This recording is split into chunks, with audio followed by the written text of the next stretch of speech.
Do you like gaming? No, not this one. This one. Because if you do, I have a special episode today. We will be making a Solomun remake and a track that he actually premiered GTA Online. It had this kind of special event in the game, but the more important for us is that the track has really this nice Solomun groove in it with really nice toms and drums, and on top of that it has this really nice interesting bass. So I thought this could be probably one of the most interesting tracks that we can do. So hop in and let's do a Solomun remake. Shall we?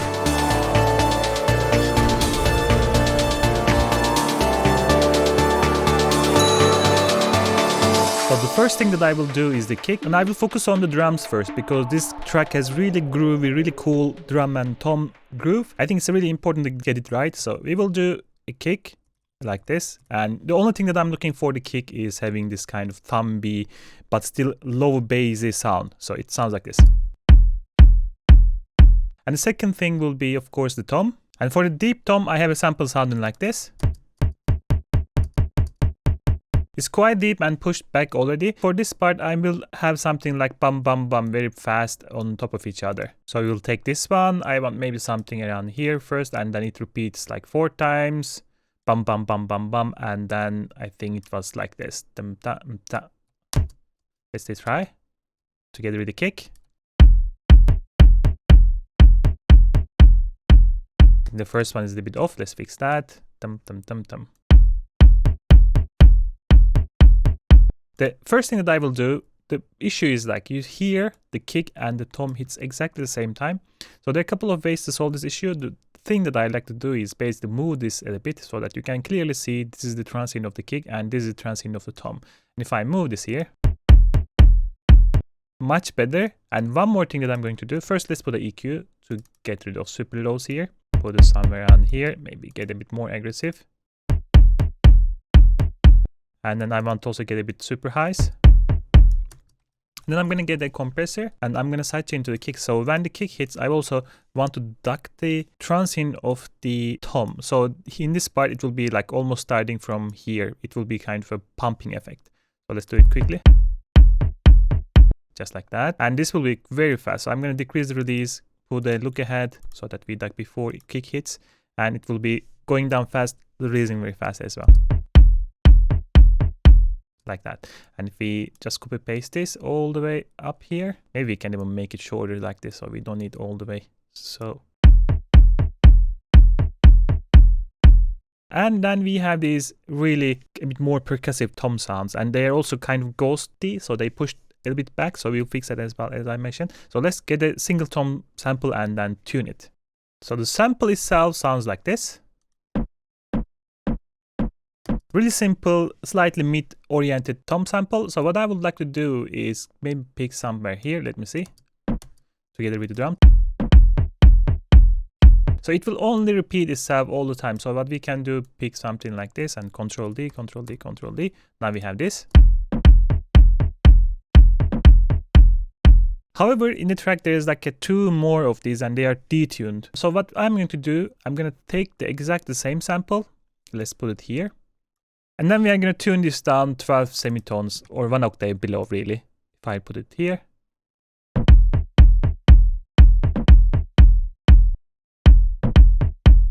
So the first one will be here, I think. And then again here. So it's also the same pattern all the time. It's repeating itself. So we can actually duplicate.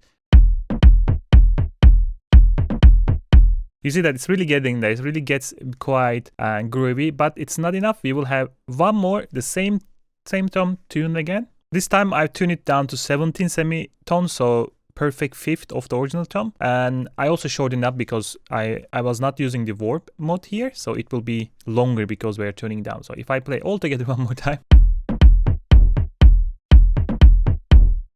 The one thing that's missing at the moment is pushing these guys back on the mix. So what we're going to do, we're going to group them up and I'm going to bring in a reverb. The easiest way to push a sound is basically using a reverb. In this case, I'm going to make it shorter like this, and to make it darker so that we can feel in the background, we're going to make it really like cut all the highs off almost so that it will be sounding really dark. So if I play this,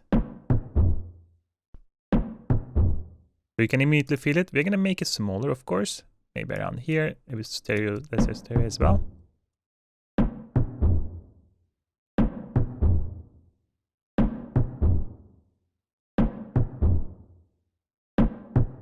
So without this, it's really in the front. And the moment you introduce the reverb,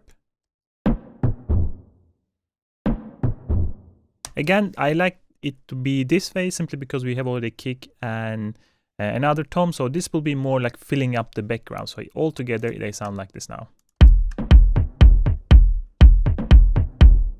The other thing that I will probably consider here is the glue compressor, just to glue these toms together. And then finally another compressor, maybe sidechain to kick. Again, it will be super fast. I'm just making sure that when the kick hits, nothing is there. Let's sidechain it to kick.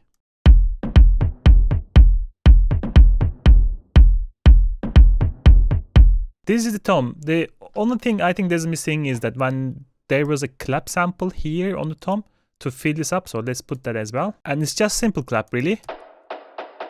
I just took a piece here, and then if we play together and pan it to the right a little bit, so it's a bit on the right hand side. So also it's important to pick the things, put the things on the right and left, because we will have a lot of stuff in this track. So one more time, if we play.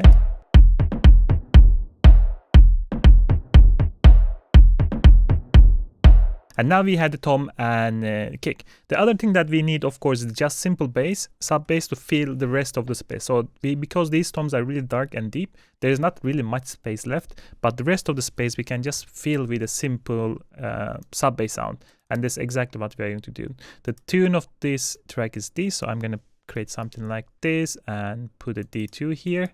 Doesn't really matter which D you do, you can fix it on the serum. And if I play this now solo, we're gonna put the filter, put it 1 octave down, and then put the 24 dB, put a bit release so that when the note releases, it still smoothness in that, just like that. And then EQ so that we don't need super lows, and we don't need super highs, and then of course compression sidechain to kick. Let's put that kick in. Moreover, I'm going to take one more, and this time I'm going to take tom dip. So deep tom is really deep as well. So when that hits, I also want to duck the sub bass. And then let's just duplicate this again. The color should be red. So if we play with the all together one more time.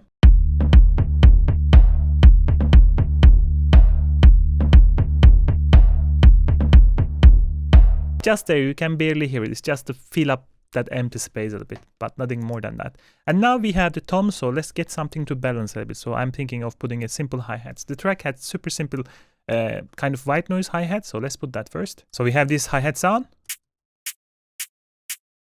Really super simple sound, and then I'm gonna just put it in the offbeat so that we have this offbeat hats, and then duplicate it. And if we play together with the kick, let's volume this up a little bit. I'm going to put an utility and volume it up.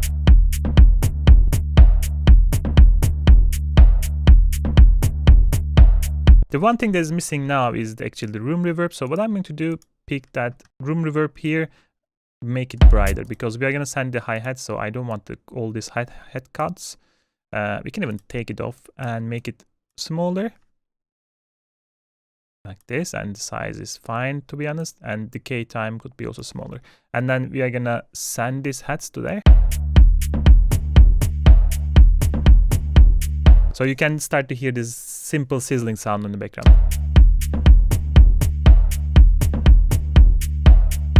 Just gives the feel of the room. And then I'm gonna bring another shaker sound, but the shaker sound won't be the usual shaker pattern. For the shaker sound, I'm going to use drum rack simply because I have to actually tune it down and up a little bit. And I'm going to go to my sample pack because I have, I think, nice shakers there that will be passing this one.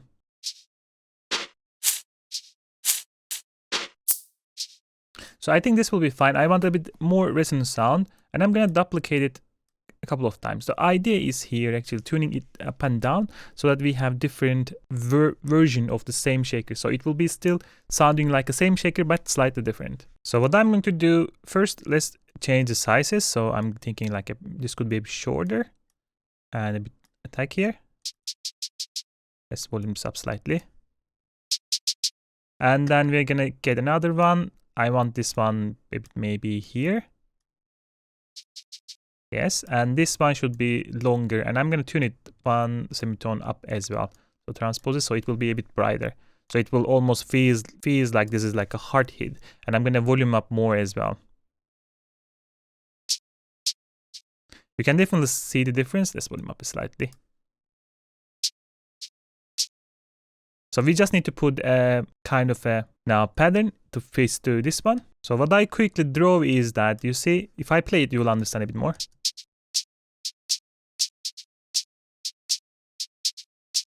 So every hit is slightly different. Moreover, the most important thing over here is that this is not a regular shaker pattern. So it almost feels like somebody's just doing with the hand. And together with the track, let's put the utility and volume up so that we can hear a bit more.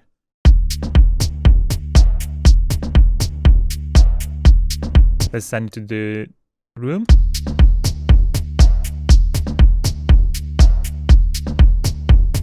I'm gonna bring an EQ to just slightly duck here.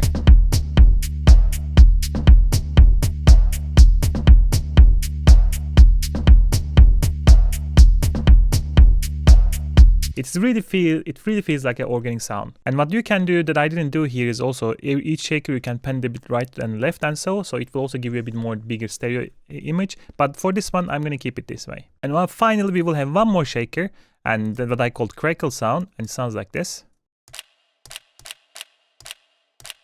And this one is just here at the beginning of the bar. And the one thing that I did here is like move it from slightly here so that we have a lot of things hitting at this point. So I'm slightly moving it and delaying it so that it will be easier to hear, and it will give this kind of slight groove to the track. So if I play one more time.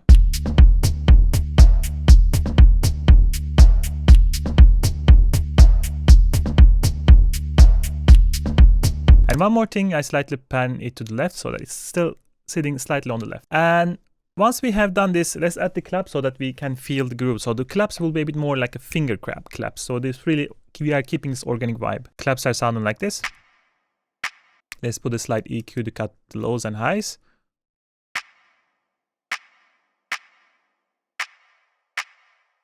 Really, this is the main part that we need. The rest is just there. And then if I play with the track one more time and send it a bit to the room as well. Oops, we put it in the wrong place. Let's put it here. So this clap and let's say fingers are on top of each other. I'm gonna volume this down a bit.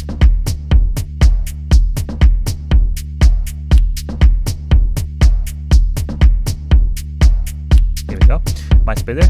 You can also EQ and so on, but I don't want to jump right into the mixing at this point. And once this one is done, we are going to continue with the percussions. And the first percussion is kind of a snare sound, felt like a snare sound, but it's like a pan to the left, and it's like giving this groove as well. So let's put that. So the original sound, the snare sound like this, sounds like this, and slightly pan to the left. The most important effect here is the chorus. So if I take the chorus off, and this one off, or EQ off as well. Let's see the original sound. It's kind of really not like a snare, but more like a percussion. So the most important thing here is of course the chorus part, but without chorus, EQ like this. And the chorus give is this like a crowded feel.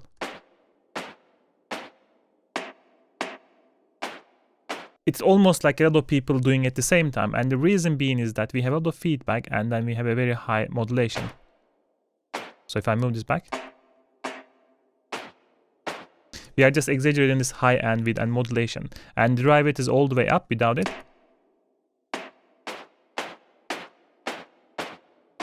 I feel like somewhere around here is sweet spot, then I'm just compressing it, and then one more EQ. And this one had nice groove, the dun dun dun dun dun dun. So we were gonna do that groove on top of this, together with the track. So a lot of things are going on, but everybody has his own place, and they are not really big fat sounds, but they are like doing simple job and with the simple sound. And once this one is done, then we have a noise on top of that. And the noise sounds like this. And the clap was on the left side, or this is more like on the right side, so kind of balancing it. They are also, not clap, sorry, the snare sound. They're kind of balancing each other as well. So if I play this, almost feels like a bit lighter version of it, and together.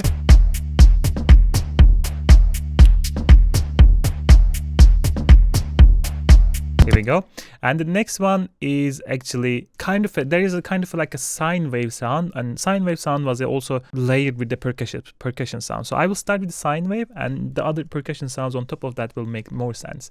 So let's bring in Serum. So we have a simple notes like this, basically sounding super simple, really, and the sound will be also quite simple as well. So what I'm going to do, basically, I'm going to go here and pick something like maybe basic mini. It had this kind of sine triangular weird shape. So it is really simple, but it still has super little harmonics. The first thing that I'm going to do is here introduce an envelope like this. And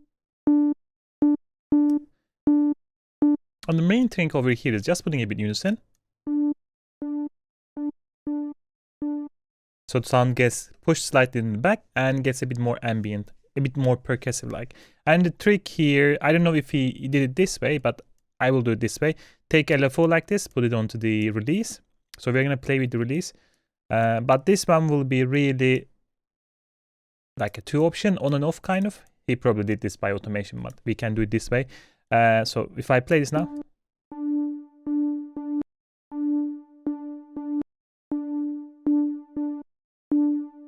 Last 2 notes are longer, like they sustain longer, but the first note is very short and snappy. Just like that. And the one final thing could be like we can go to EQ here, boost slightly to highs. And then maybe we can introduce another EQ right afterwards. Cut maybe extra lows. And cut it with super highs. Just like that, and together with the track. Let's volume up a little bit. Extremely simple. The one thing that is missing probably here is adding a slight reverb. I'm going to create a whole reverb later on to send the things, but for now we can put a slight reverb to just make it slightly more ambient. Just like that. Again, it doesn't feel like a synthesizer, it's more like a percussive element. And then we will kind of support this one with additional percussions and white noises. So the first one, it will be the percussion, and it's sounding like this at the moment. This is really a closed hat. Let's turn off all the effects to start with, to begin with. The first sound sounds like this. This is really a hi-hat sound. And if we click, for example, unfold this and click on C3 and click on this one, this is the original sound. So we are tuning it down by using a sampler. The first thing is the EQ. And then we're going to pan it right and left very hard. So what I did here is playing with the shape so it becomes like almost a square wave. So it's right or left all the time. And then play with the offset so that it starts with left, or sorry, right, and then goes to the left when we change the note. But sound itself also had a slight movement, so it doesn't stay on the right, but the right was like left and right moving a little bit around. So what I did, introduce another autopan. That right moving in the right a little bit, left and right, and left moving around left and right a little bit. It sounds weird, but it makes the sound much more interesting. And slight glue, and we will use this automation or utilities later on the track. But together, this really supports this guy over here. If I play together,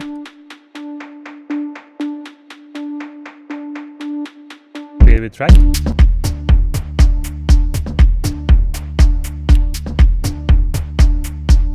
like that.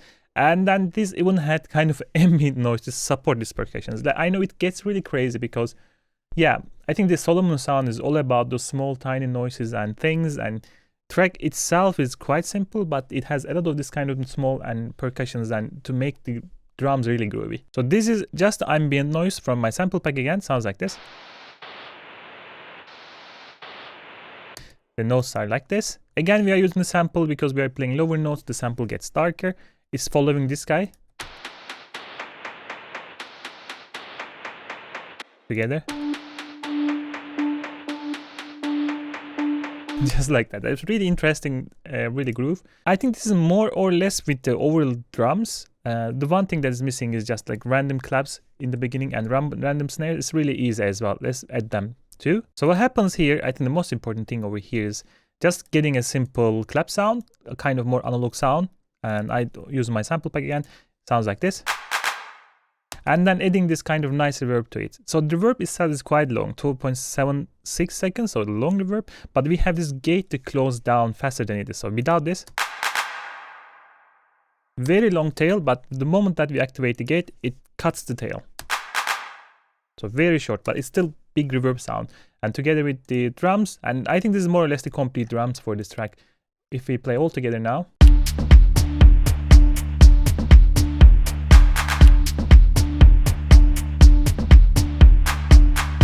So the once we have done this, we have to put the synthesizer and guitars. The track has had the guitars, but I wanted to do everything in synthesizer. So we are going to imitate the guitars in the synthesizers as well. There's actually an easy way to do it. But let's put those elements and come back and go one by one again with all the elements. So the full track looks like this, and there are a lot of elements, and I know it looks really scary. We are talking about like 36 different channels. But most of them are just layers on top of layers on top of layers. So the first thing that I really wanted to show you is probably the most important part for this part is the chord progression. And let me open this up and show you how it looks. So it took me quite a time to write down this progression and trials and errors and so on. And I'm sure I missed some of them because it plays a bit differently. And this looks really like a guitar progression more than synth progression, but whatever. So it looks like this. And if I play the sound, and then we have a layer on top of that, the darker version. So this is just for the bass layer, and it's just simple square wave, a bit envelope on top, and nothing here.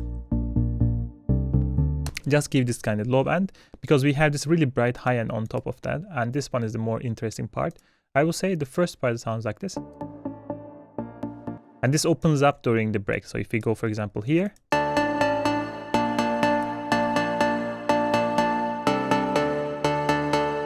So what is happening is that we have this sub 1 octave above, and it goes into this bass dropper. This is from the digital oscillators. Let me solo this. Give this kind of really edgy, bright sound. And we are using unison.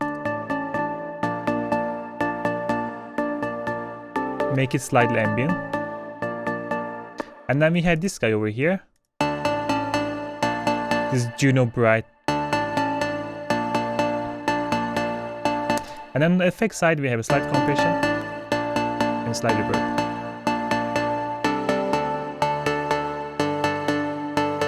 And in the track, we are really opening up this guy all the way, going down, adding up here, and then going up, up, up. And then I think we are even automating the send, so we are sending to reverb to create this ambient. So if I play here.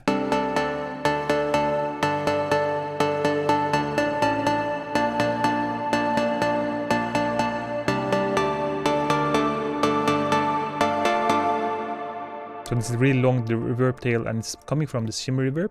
And to be honest, this should be even cut a bit less here, like this, let's say. And this is really long, 8.9 seconds, so 9 seconds almost.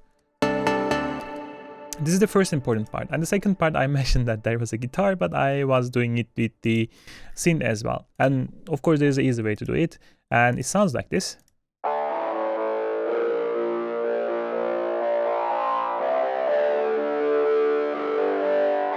It really sounds like a guitar. And the the way I do it oftentimes, if I want this type of sound, I just grab any oscillator. Actually, sine wave works as well, because most of the things comes from distortion. So I just get this guy, simple oscillator, but the filter part is the comb. So we have this kind of really resonant peaks, almost imitating the guitar strings.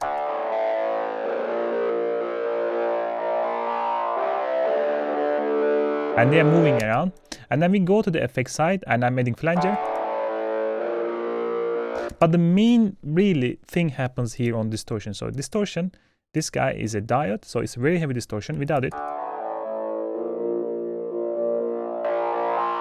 and I'm on the post part cutting off the mid part. If you play guitar, if you ever played guitar, the guitar is a very mid heavy instrument, so there will be a lot of harmonics in the mid, and to kind of, and if you use the guitar pedal on top of that, it will even drive those mids more. So what we are doing is really taking those mid part and driving really hard with diode, turning into this, and then we are heavy compressing it. And in the EQ here, you can definitely see how mid-oriented this sound is.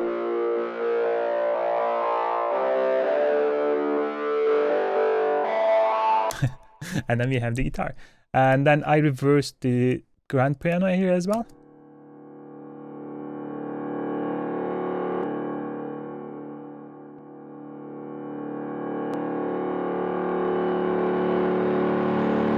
This is a very also kind of classic traditional way of building up.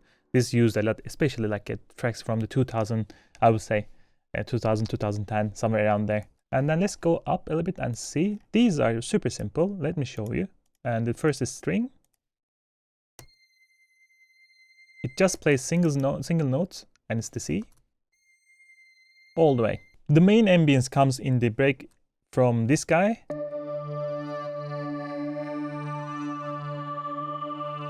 And this is basically creating this kind of movement in the sound, even though I play single note here. This is just D in different octaves, so we just have D, nothing else. But if first in the serum, you will see that I'm using this flanger filter, which is kind of really weird sound itself, and I'm moving it around. And I'm using wavetable position, moving this way around. And then phasers, choruses, compressors, and reverb. I'm playing with the sound a lot. Still not enough, I put an EQ and then took an LFO and added those notches down and up, so they move around as well. So they almost create this kind of mouth movement, like meow sound. And because there's a lot of sound, there could be like a peaks and the dips. So I'm using glue compressor very heavily here, as you can see, like the compress, or you can see how much it moves. This basically evens up the sound. And then I'm using a little bit hole reverb here, kind of dark hole reverb here, sending it there so that we have a bit more ambience. And chimes, I think I've found it in Splice, this guy's just really simple bell sound, chime sound. It gives this magical ambience. Let's see. And yes, this ARP is also main kind of a tension riser here. It's super simple. Like the same notes, A, all the time. We are just playing A in different octaves, A. And sounds like this. Simple serum patch. A bit unison so that we have a brighter sound. Distortion, chorus, reverb. The main thing over here is this opens up during the track, and we are sending that shimmer reverb. And if I go to utility, it volumes up a little bit as well. So here, it becomes bigger and bigger. So we have bigger and bigger ambience. And then we have, of course, the snare roll. Nothing really so interesting here. I added a slight vocoder to give it more organic sound, to catch the original vibe in the original track. And then we have, let me see here. Yeah, this was another one. We can actually delete this. This doesn't need it. And then this one. Yeah, this is interesting. This is a really cool trick, and I'm glad that this happens in this track. So we have this kind of open hi-hat sound from my sample pack. Again, nothing really interesting, but what I did, I took that open hi-hat and put it into the sampler and move it to the right and left. So if you pick the sustain mode here, so it moves up and down all the time. And if you actually fix this duration right with the track, it will almost feel like somebody's like playing with the open hi-hats, like vibe. So easier to explain when I play it. Take a look how it sounds.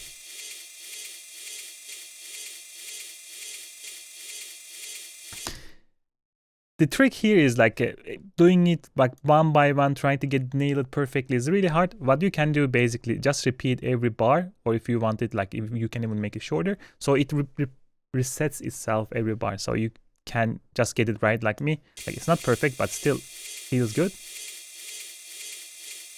Just there. And then you just repeat the notes again and again, so it syncs again itself in every bar. The trick over here is like if you play together now, look how it sounds.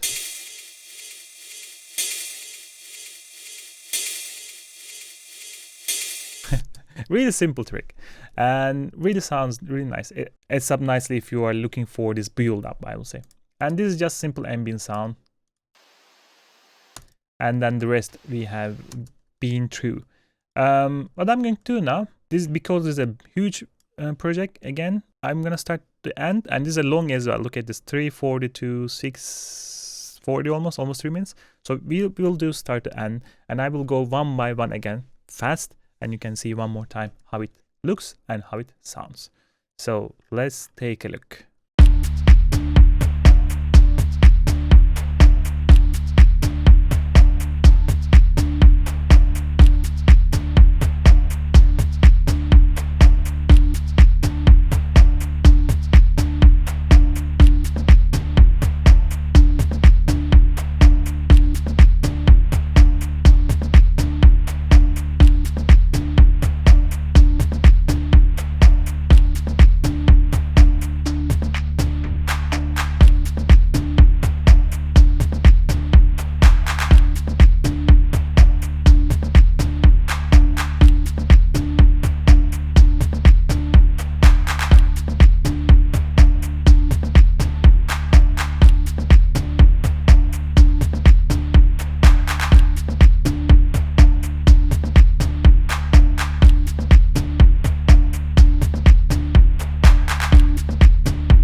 Yeah, and that was it. The track resets itself and goes back to the original drums, so I didn't want to do it one more time because it's exactly the same thing.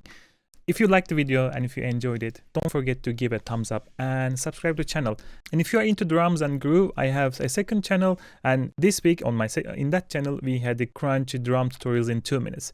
It's a really short tutorial, very interesting. Take a look at that if you want to learn more about crunch drums. But other than that, I will stop talking now and catch you in the next one. Goodbye.